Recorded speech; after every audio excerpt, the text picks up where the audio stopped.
బోధిధర్మ తెలుగులో 7 సెన్స్గా విడుదలైన తమిళ చిత్రం చూసిన వారికి పేరు జ్ఞాపకం ఉంటుంది. అయితే ఈ సినిమాలో ఆయన గురించి చెప్పిన అన్ని విషయాలు నిజం కాదు. వాటిలో కొన్ని మాత్రమే వాస్తవం. మిగతావన్నీ సినిమా కథకు అనుగుణంగా మార్చుకున్నవే. అయితే బోధిధర్మ చరిత్ర ఈ సినిమాలో చూపించిన పాత్ర కంటే చాలా గొప్పది. ఇండియాలో పుట్టి చైనా ప్రజలు ఇష్టదైవంగా మారిన ఆయన బౌద్ధ ధర్మం కోసం తన వ్యక్తిగత జీవితాన్ని త్యాగం చేశారు. బోధిధర్మ అసలు పేరు ధర్మవర్మ. ఆయన 5వ శతాబ్దంలో తమిళనాడులోని కాంచీపురం పాలిస్తున్న స్కందవర్మ రాజు 3వ కుమారుడు. పల్లవ సామ్రాజ్యానికి 3వ తెలుగు చక్రవర్తిగా చరిత్రకారులు పేర్కొంటారు. ఆయన ఏ భాషస్థులు అనే విషయంపై భిన్న వాదనలు ఉన్నాయి. కాంచీపురంలో జన్మించడం వల్ల ఆయన తమ రాష్ట్రం వారేనని తమిళులు పేర్కొంటారు. అంతేకాదు బోధిధర్మను ఆరాధించే వాళ్ళు కూడా తమిళనాడులోనే ఎక్కువ మంది ఉన్నారు. బోధిధర్మ ఇండియాలో జన్మించిన గురువు ఆజ్ఞలు పాటించి చైనాకు వెళ్లాల్సి వచ్చింది. బోధిధర్మ జీవితాన్ని మార్చేసిన లేఖ. బోధిధర్మ నీలిరంగు కళ్ళుతో ఎంతో అందంగా గంభీరంగా కనిపించేవారు. ఆయన మంచి బుద్ధిశాలి కూడా.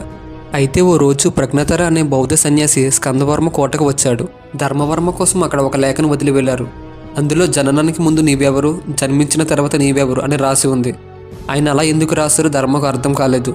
దాని సమాధానం కోసం నిద్రలేని రాత్రులు గడిపారు. దానికి జవాబు తెలుసుకోవడానికి ప్రజ్ఞతర ఆశ్రమానికి వెళ్లారు.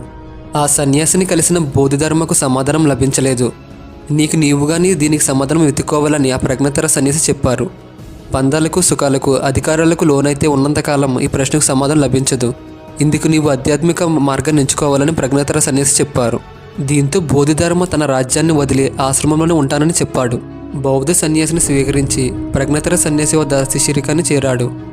గురువు ధర్మవర్మ పేరును బోధిధర్మ కింద మార్చారు. బోధిధర్మను కొన్నాళ్ళు యుద్ధ విద్యలు నేర్చుకోవాలని సూచించారు. దీంతో బోధిధర్మ దేశమంతా తిరిగి పలు మారు విద్యలు నేర్చుకున్నాడు. 4 ఏళ్ల తర్వాత శారీరక, మానసిక దృఢంతో తిరిగి ఆశ్రమానికి చేరిన బోధిధర్మకు గురువు అసలు రహస్యాన్ని తెలిపారు. నీవు సాధారణ సన్యాసివి కాదు. నీ పుట్టుకకు ఒక కారణం ఉంది. నీవు మరో బుద్ధుడిగా బౌద్ధ మతాన్ని దాని ఉద్దేశం విశ్వవ్యాప్తం చేయాలి అని గురువు పేర్కొన్నారు. చైనాలో 1వ శతాబ్దం నుంచి బౌద్ధ మతం వ్యాపించి ఉంది. అయితే అక్కడ ప్రజలు పూర్తిగా బౌద్ధ ధర్మాలు పాటించకుండా బుద్ధిహీనులుగా మారడాన్ని గురువు ప్రజ్ఞతరను కాల్చివేసింది.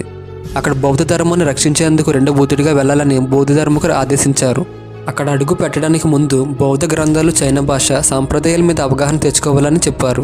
గురువు ఆదేశాల మేరకు బోధిధర్మ 67 ఏళ్ల వయసులో సముద్ర మార్గంలో చైనాకు బయలుదేరారు. లియాంగ్ అనే రాజ్యానికి చేరుకున్న బోధిధర్మకు అక్కడ రాజు వు ఆహ్వానం పలికారు. బోధిధర్మ చైనాలో అడుగు పెట్టడానికి కారణం తెలుసుకుని రాజు కొన్ని వ్యక్తిగత సందేహాలను తీర్చుకోవాలని భావించాడు.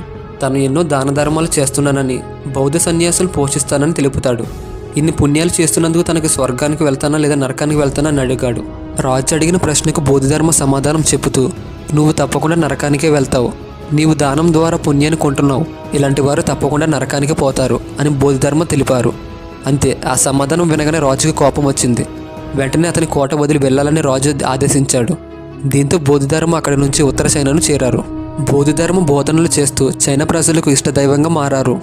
గురువుకి ఇచ్చిన మాట ప్రకారం చైనాలో బౌద్ధ ధర్మాన్ని వ్యాప్తి చేసిన బోధిధర్మకు ఇండియాకు తిరిగి వెళ్లాలని నిర్ణయించుకున్నారు. అయితే బోధిధర్మ తమని విడిచి వెళ్ళకూడదనే ఉద్దేశంతో ఓ శిష్యుడు ఆహారంలో విషం కలిపి బోధిధర్మం చంపేశాడని, బోధిధర్మ భౌతిక కాయాన్ని పర్వతం ప్రాంతంలో సమాధి చేశారని చెబుతారు. అయితే చైనా ప్రజలు బోధిధర్మ చనిపోయాడంటే నమ్మరు. ఇందుకు మరో కథ ప్రచారంలో ఉంది. బోధిధర్మ చనిపోయాడని భావిస్తున్న రోజుల్లో ఓ సైనికుడికి చైనా సరిహద్దులో బోధిధర్మ నడుస్తూ కనిపించారు. ఈ సందర్భంగా సైనికుడు మీరు ఎక్కడికి వెళుతున్నారని ప్రశ్నిస్తే, నా స్వదేశానికి తిరిగి వెళ్తున్నానని చెబుతారు.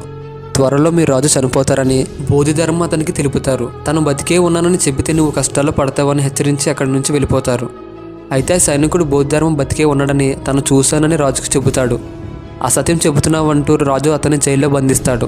అప్పటి నుంచి చైనా ప్రజలు బోధిధర్మకు మరణం లేదని, ఆయన బతికే ఉండి ఉంటారని నమ్ముతున్నారు.